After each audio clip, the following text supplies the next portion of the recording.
Hola mi gente, hello everybody. This is Dr. Cristina Dominguez coming to you from the old school version of Level Up, unfiltered and unapologetic. This week we're going to be getting into creating your luck. Stick around.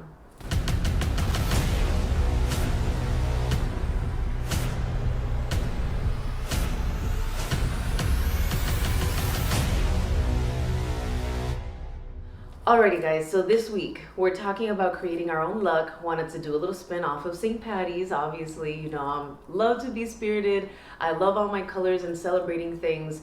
But this week what I want to do is I want to bring attention to the fact that we as a society, as a community, have a really bad habit of externalizing our luck. Okay, Christina, what does this mean?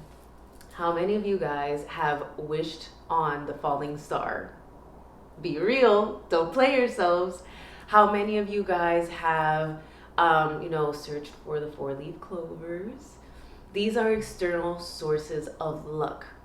And here's the thing, that they are so common and so widespread that nobody ever really questions them. There are so many other examples, and I'm sure that you can think of some where you put all your energy and all your faith and all your everything into an outside source. Let's go back to external sources and how they contribute to anxiety. When something is on the outside of you, you have absolutely zero control of that aspect. So when we go back to the building blocks, to the blueprint of anxiety, if ever something is on the outside of you and you're not able to take part in any of that aspect, that's when the anxious thoughts, the oh shit, I can't control this, I have no idea, it's slipping out of my grasp. This is why I have said with you guys, or spoken with you guys since day one, about the importance of internalizing, of making sure that you can take full control of everything you possibly can. Now, what does this look like? So, for example, it's so common for all of us to find our little external sources of luck, right? So what we need to start doing is switching it up by, first of all, even giving ourselves permission to ask, what do I want? And the reason this is important is because how many of us have actually asked ourselves that question? It's not your fault, because in society we are so used to and so groomed to relying on external sources as our experts, including doctors, that we don't tap into our own internal power. You guys already know that that's what I'm here for. If there's anything that I want you to gain from our chats together, is that you have an internal source of power so great, tan grande, that you can create whatever you want. But because we don't practice it, but because we don't talk about it, de eso no se habla, we don't even know where to begin. So enter Dr. Cristina. Here's what we're gonna do. I want you guys to start asking yourselves, what is it that I actually want? Without knowing what we want, how can we even begin to take the next steps to bring it into life? Might sound like a really simple example or silly example, but when I started to realize that I can make something and bring it into real life, something that was just an image in my head, that's when I started to tap into my power. And I did it with this, making jewelry. I would have ideas floating around in my mind and the very first time that I created something and held it in my hand that I had created in my mind, that to me was just the ultimate source of connection. And I think I would have to say connection with myself and that empowerment, that self-empowerment. And you can do it too. So let's start by asking ourselves the question, what do I really want? Number 2, what does it look like? We have to ask ourselves, how does this look like, in order to get that mental image? That imagery is then going to give you something tangible, something that you can grab onto, something that you can write, something that you can record, whether you're visual or auditory. Know what your strengths are. Are you a more visual person, or are you more auditory?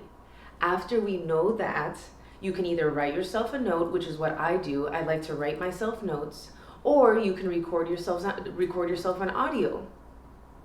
Now you're getting closer to working with your strengths. Step 3. After we have asked ourselves what we want, after we have identified what might this even look like, we want to start taking action. So what does action look like? Action looks like taking that image and breaking it down as to what does this look like, when would this take place, the whens, the hows, the whats, the wheres.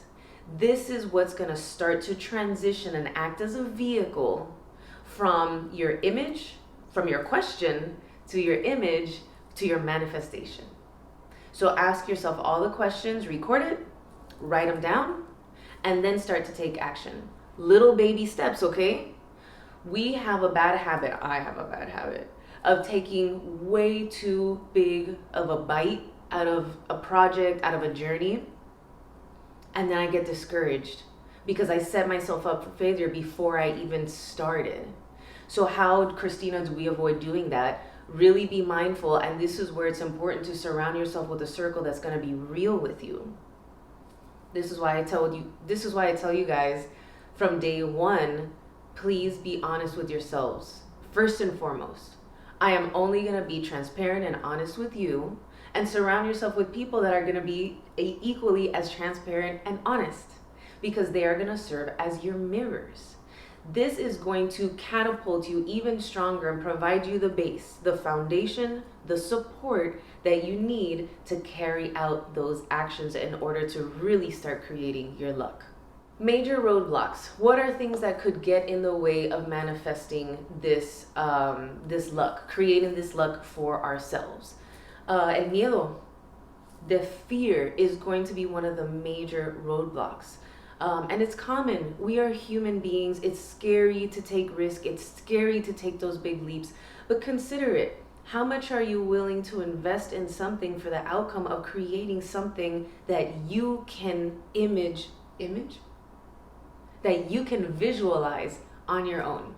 Really take a second and think about how our fears, our self-doubts, all of these things are aspects that are going to keep us from getting to our destination. And these are just little roadblocks. These are things that we are conditioned, we have feelings, we have reactions. It's part of the human experience, as I've shared with you guys before. So don't be scared of them. If it comes along on your way to your destination, allow it.